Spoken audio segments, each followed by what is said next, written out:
When you work with clients, especially in marketing, it can be very difficult. Clients are so demanding. Last year, I worked with marketing agencies in 8 countries. And although there are certain regional unique things about each place, there are ultimately more similarities than differences. And one of the biggest similarities is that clients can be difficult. But you can't pay the bills without them.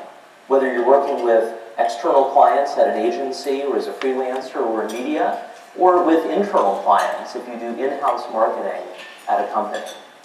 So what can you do? The good news is there is hope ahead. And I'll be sharing some tips today to make your life easier. Some of the things that clients do are ridiculous.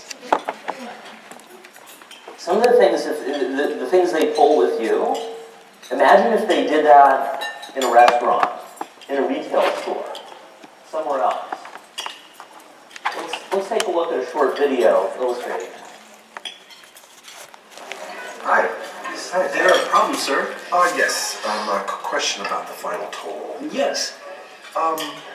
You see, yeah, we didn't budget for this. Excuse me? This was marked 1999. Yeah. Well, I've only got $7 set aside for this. So what are we going to do today? Well, I'd like the highlights, but for now I can only pay for a trim. Okay, so today we're only going to do the trim? No, the highlights, but I can only pay for the trim. I mean, how much of the tacos there? Was one of... About $12. Right. $12. Sir, we're not the taco stand. No, it was beef, same thing as I had here. You had the filet. Yeah. Cow. Okay, let me make a phone call, see what I can do. Maybe I can get you $8.50. Can you do $8.50? I'll pay for the highlights next time, but for now I need you to just go ahead and throw them in. So basically you want me to work for free? No, I don't want you to work for free. It's just a test, that way I can see if my husband likes it, and then you can roll the cost over until the next time I need color if he likes it. I went through in line items some of the stuff that we'd just remove. I'm not making any money on this either. You gotta help me out. We got a discount bin. I know, I've checked the discount bin, but I want this one. We can do this. This is not a challenge. This is an opportunity. We tried with 3 entrees. Yes. You ordered 3 entrees, Sorry, we ordered, but it's order we eat. Yeah, we want. What's your name? Todd.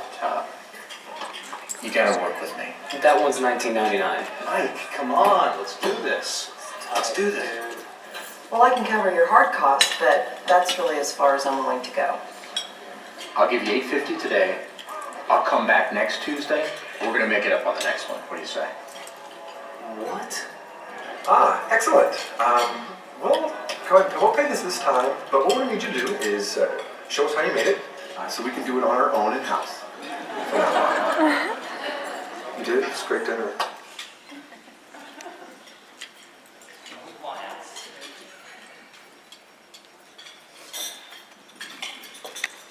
So it's a funny video, but what do you do when you're in that situation and you have to deal with those kinds of things? We'll be sharing that today. Now, I'm sure you have a few clients where when the phone rings, you look at the phone, you see caller ID, and you're not happy. You know it's going to be bad. You look at the phone and you're thinking, you know what? I do not want to answer this. What are you going to do? One of my least favorite clients over the years, when I was a project manager at an agency, was a woman, let's say her name is Terry. Terry ran a website that sold flash drives. You could put your logo on the flash drive. They had great deals on those flash drives. Terry, though, was a terrible client. Didn't listen to anything I had to say. Didn't like paying invoices on time. Didn't really like paying in general. Didn't really appreciate the work we were doing. My favorite thing about Terry is that everything that she requested, she assumed would take us only 1 hour to implement. She would send a request and say, hey, have your team work on that. It'll only take about an hour. And then I followed up and said, well, actually, we've reviewed the work involved. It's actually going to be about $1,500 to get that done. Terry, we never seemed to quite understand why that it wasn't just an hour. So what do you do?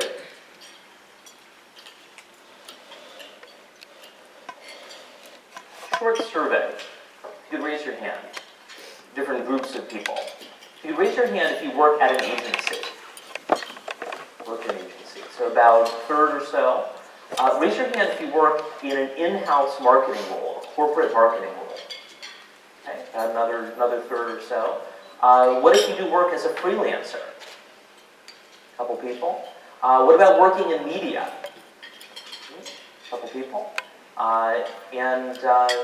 Anyone I missed? All right.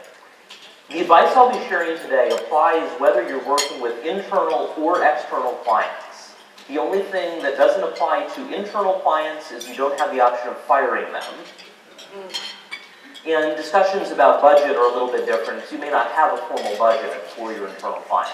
Otherwise, though, everything applies whether you're working with internal or external clients. Now, we'll be moving pretty fast today to make sure we finish on time, get everyone out by 1. I have a series of tweets that I've pre-scheduled. If you follow me at Karl Sakas, you can follow along, retweet, so you don't have to type with your thumbs quite as fast. I've been in digital marketing since I was 15 years old. I started in marketing as a web designer in Northern Virginia in the DC area, working with small businesses and nonprofits, back when cross-browser testing was between Internet Explorer 3 and Netscape 3. Some things have changed along the way, but a lot of things have stayed the same. Since then, I've run the business side of 2 marketing agencies, and today I run Agency Firebox, my consulting business for owners of digital marketing agencies, working with clients around the US and also around the world, from New York to Seattle to Australia to Johannesburg to London. And I mentioned there are some similarities, and a lot of it is around the difficulty of working with clients. We'll be talking about that today.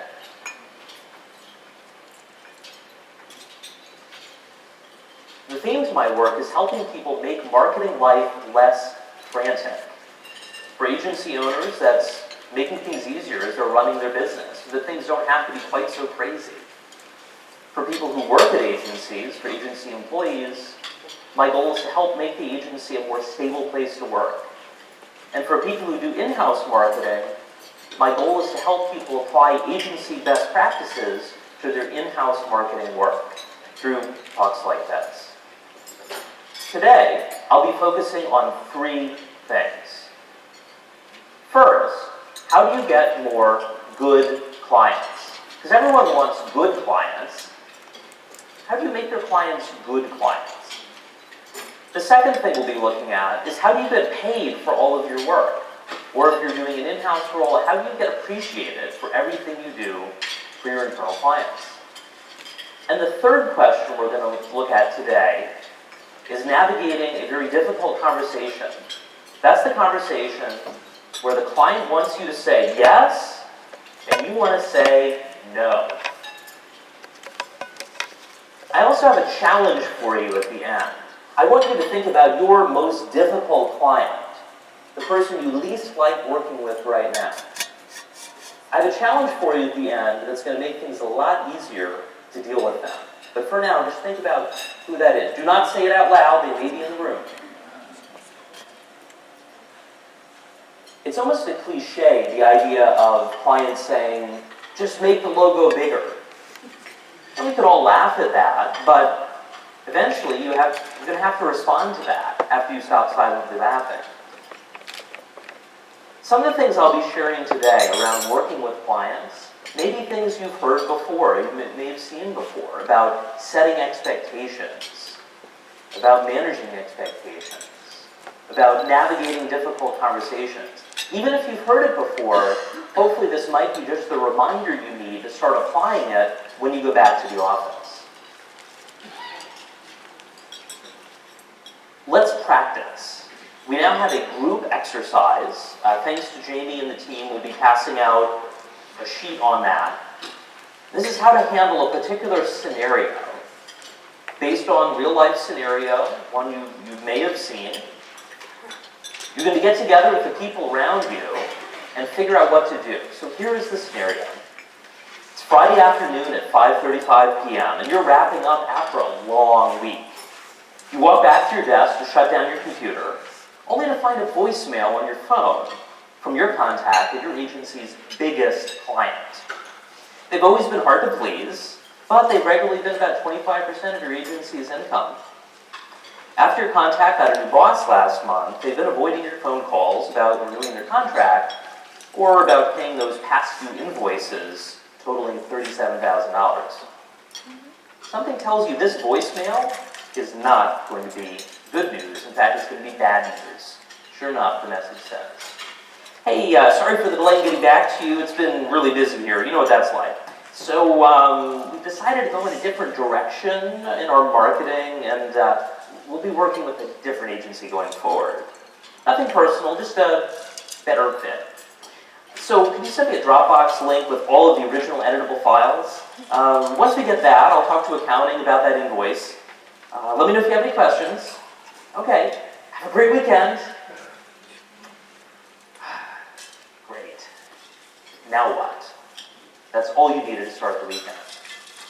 Let's take a few minutes, talk with the people around you, and answer the two questions on the back. First, what are you going to do immediately? And second, long-term, what changes do you recommend making? I'll be circulating if you have any questions along the way, and we'll get back together again in a few minutes. Great suggestions of things to do immediately. Now, what can you do longer term to prevent this from happening again? What did your teams find there? With a client to help create, in New England, to help create an onboarding process. They don't have a client onboarding process. And one of the things they found is for clients that come from a particular source, those clients have really high expectations because someone else has made the sale and closed the sale. Everything gets dumped on the agency at the end, and clients are expecting deliverables immediately. So even though the agency needs to spend a month or so on doing strategy work, the new client is saying after a week, where's our new campaign? Why don't we have it yet? Because no one manages their expectations. It's really important. Yes, go ahead. Measurable. That's a great point around reasonable expectations, reasonable, measurable goals. You know, think about Terry, who thought everything should only take just 1 hour. You got to get that aligned. All right. These are some great suggestions. Thank you. So we're looking at how do you get more good clients? Well, let's start by defining what is a good client.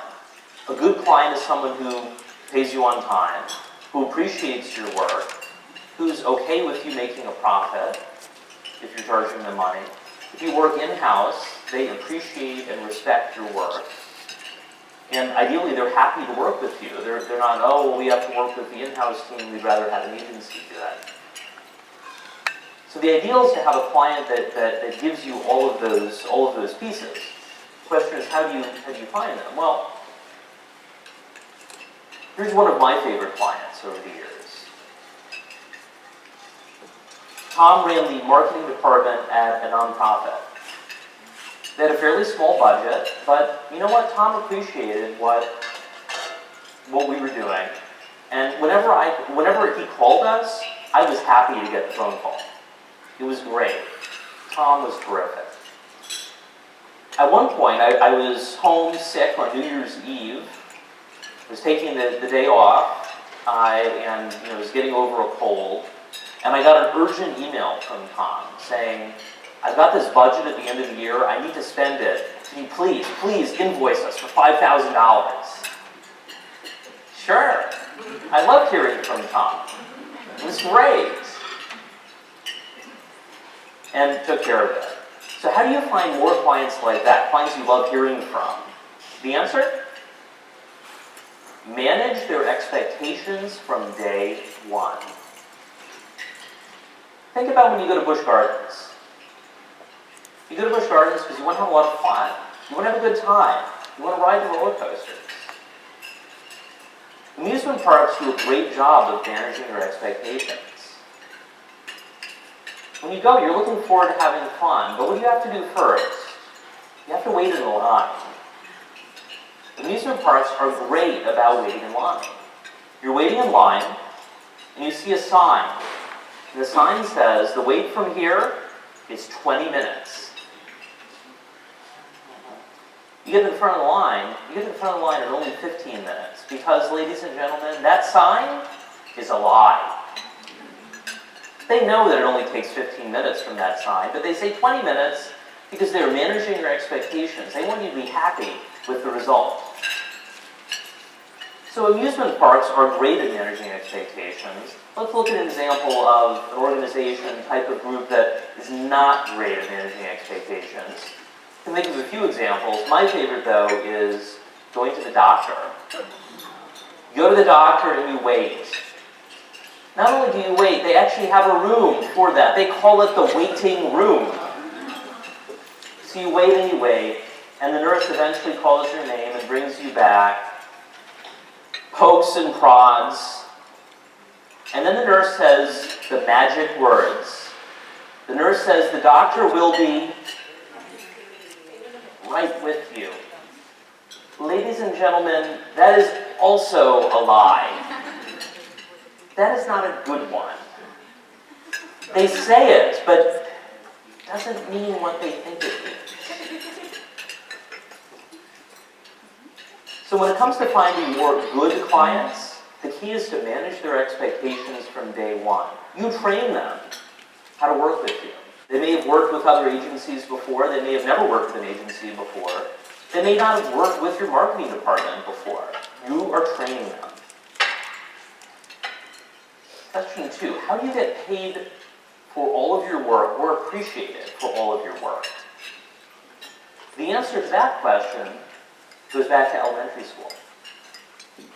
When you were in elementary school, it was the summer, it was really hot out, you want to go to the swimming pool. You want to go to the pool, cool off, see your friends, have fun. But if you wanted to go to the swimming pool, you had to follow the rules. There were rules at the swimming pool. No running, no horseplay, no diving in the shallow end, which is pretty good advice. It's a pretty good rule. If you wanted to go to the swimming pool, you had to follow the rules. So how does that apply to our work in marketing? Well, here's the thing. You are an adult now. It's your swimming pool. You get to make the rules. Now, you probably do not have a swimming pool at your company. You might. Did some work with a YMCA that had lots of swimming pools. But when it comes to getting people to work better from the beginning, the answer is, again, managing expectations. In this case, using policies to manage those expectations. Here's an example of what not to do. I inherited a project, starting a job at a new agency, working with an Olympic athlete. We were doing a trade deal where we would build a website, do some print work, do a photo shoot to support the athlete's new public speaking program as he trained for the next Olympics. And in exchange, we would get some cash, and then he would make some appearances at events and help out the agency from a kind of awareness side. Now, I had negotiated the deal, and in fact, we actually started the project before we finished negotiating the deal. Terrible idea. It finally got to the point that we had scheduled a photo shoot. The athlete's agent was flying in from New York. We had the Duke University Stadium booked for doing the photo shoot. We had 3 people heading out for doing the shoot. We didn't have a contract. We hadn't gotten paid. We didn't have a contract defining things. And so finally I said, and unfortunately at this point I did not have a lot of leeway in what I could do in that particular job. I said, we need to get paid something. So I arranged with his agent. I said, how about this?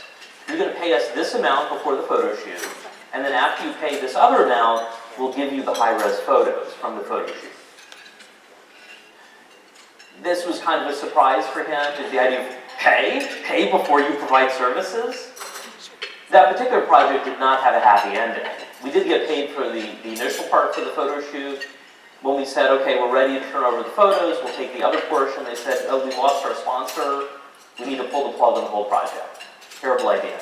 If we'd had a policy of we do not even schedule a kickoff meeting until you've paid the deposit, this never would have happened. You can make policies about all sorts of things. And you can make policies for everything. Deposits, turnaround time, rush rate, and other things. You can also make policies about what is billable. These are things that I frequently see people are doing but not billing for. Project management time, having internal meetings at your organization to do work for the client, mileage, stock art. You know, if you're using stock art for a client, make sure you're billing them for it, because you paid for it. Project management. If you weren't adding at least 35% to your budget for project management, you are hurting your margins and hurting your estimates. Things are taking longer than you expect, but it's got to get done. Here's one example. As the Director of Client Services at an agency, I created a client bill of rights explaining what's billable, what's not billable, what are the different rates, what is the priority rate, how does it all fit together? And I called it the client bill of rights, but it was really an agency bill of rights.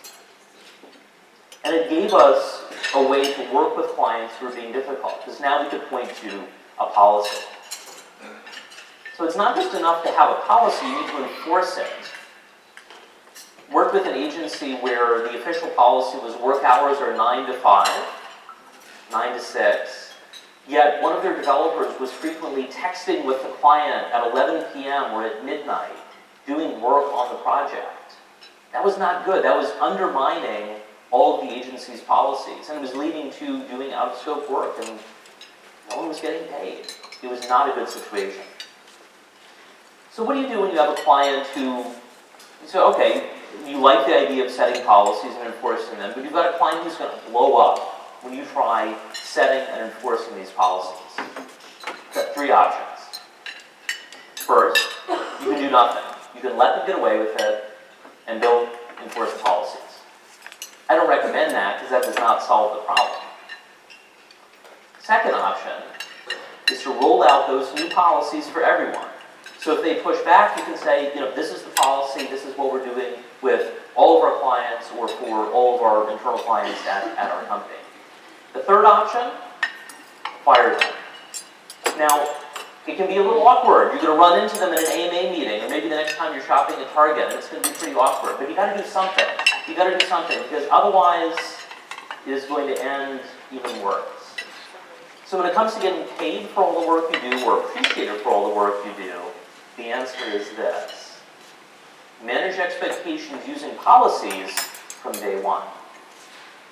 The final thing we'll look at today is how do you say no when a client wants you to say yes? Because that is a difficult conversation. They want you to say yes, and you want to say no. Or perhaps hell no. Can you really say no to a client? It might seem, well, a little crazy to say you can say no to a client because you're the client. Here's an example of another difficult client and how I worked with them at an agency. Client did contract research. They did pharmaceutical research development, and my agency worked with the marketing department. My day-to-day contact was terrific. Her boss, not so much. Her boss was kind of terrifying. Her boss was pretty scary.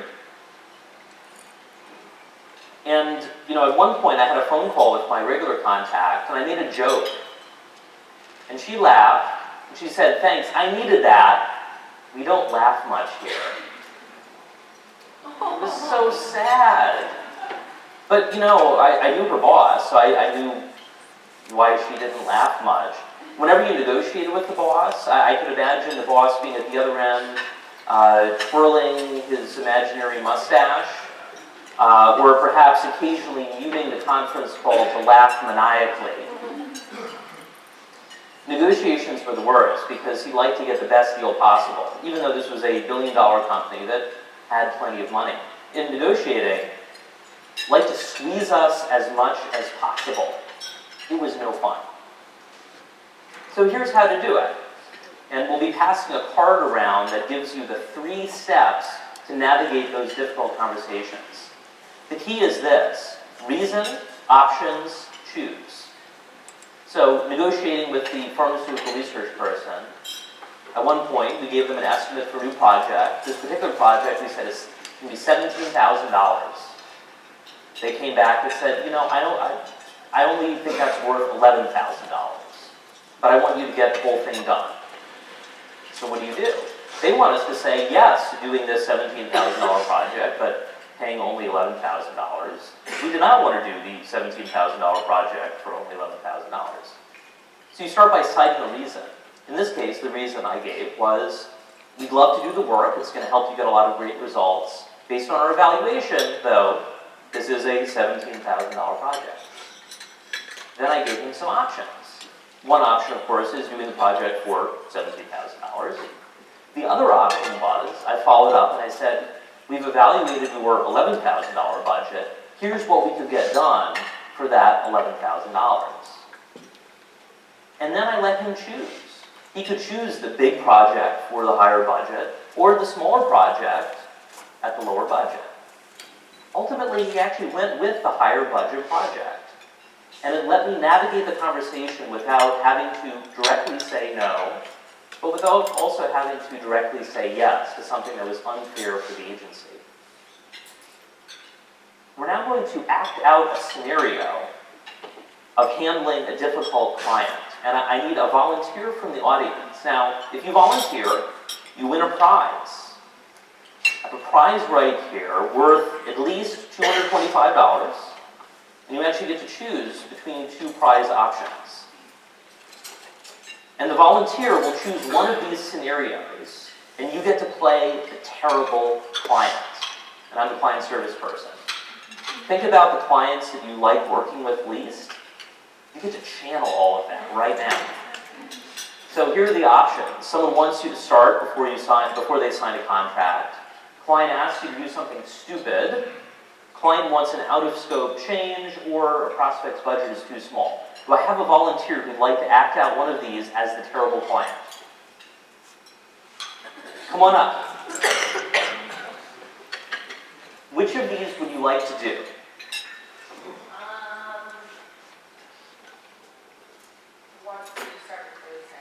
Start before signing the contract. All right, well, here we go. So, hi, nice to hear from you. How can I help? Hi, oh my God, I am in such trouble. I need you to help me. So that means, I know that we talked about this project. Yes. You sent me over the contract, but I. Yeah, we're looking forward to hearing it.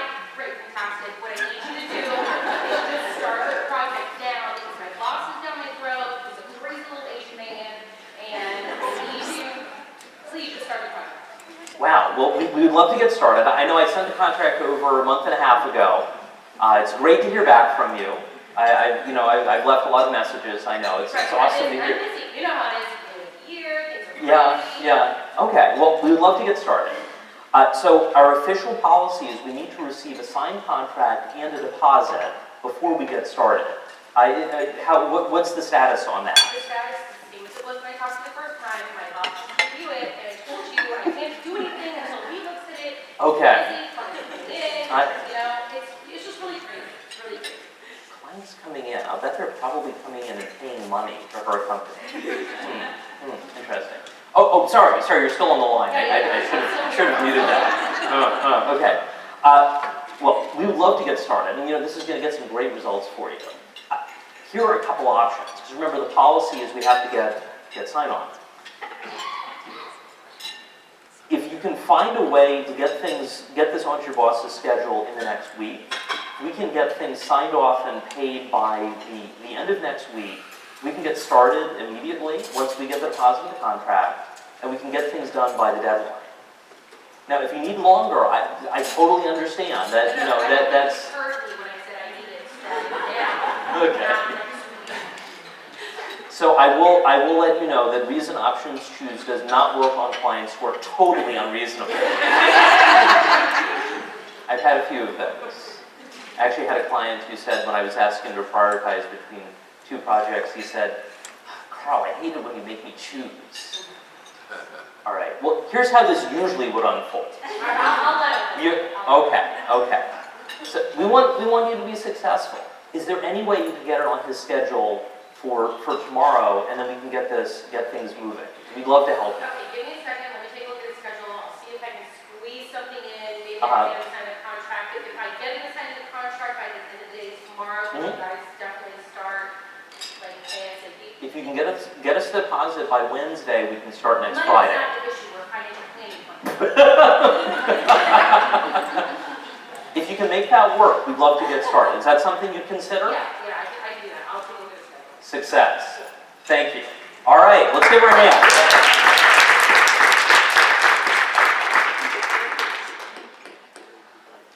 Finally, afterwards, we've got your prize. We have time for a few minutes of questions and answers.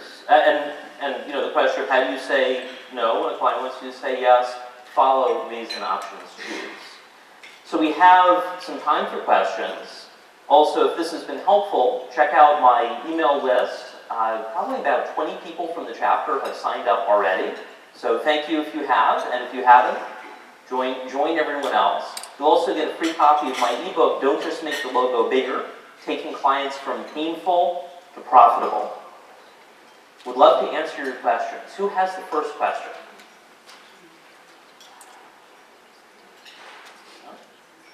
All right. Yes, go ahead. How do you fire a client without burning a bridge? How do you fire a client without burning a bridge? So some of it's going to depend on circumstances. The ideal outcome is you wrap things up, you get paid for all the work you've done, you turn over the files so that they don't have an excuse to contact you again in the future, and ideally they have an okay enough experience that they're not going to disparage you to other people. That's the ideal outcome. The exact circumstances are going to depend on how things went.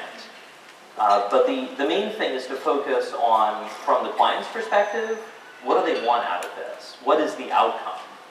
If you're at the point where the client is that frustrating to work with, you're not enjoying it and they're not enjoying it. So ultimately, if you're providing a way out, that's gonna go better. You know, say if you've got a client with a long-term retainer and they're just terrible, letting them out of the contract may be the exact thing they want. You know, maybe they're halfway through a year-long contract. For them, knowing that they're not going to have to pay for another 6 months of services, maybe that's the best outcome for them. And if you agree to that, and you move on, they move on, that might be the best outcome. For other people, it might be something different. It might be, you know, you're almost done for a project, they agree to make a final payment for some particular change, and then they move on. The key is figure out what do they want to consider it a success or at least a neutral outcome, and go from there. Thank you. Other questions? We have time to act out one more scenario. Is there someone who'd like to play a difficult client? We have a few more difficult client scenarios to choose from. Remember, you win a prize worth at least $225. Anyone? All right, well, it is your loss. Okay. No? Oh, all right, come on up, Your face is rather ready. So here are the scenarios to choose from. Which of these would you like to choose?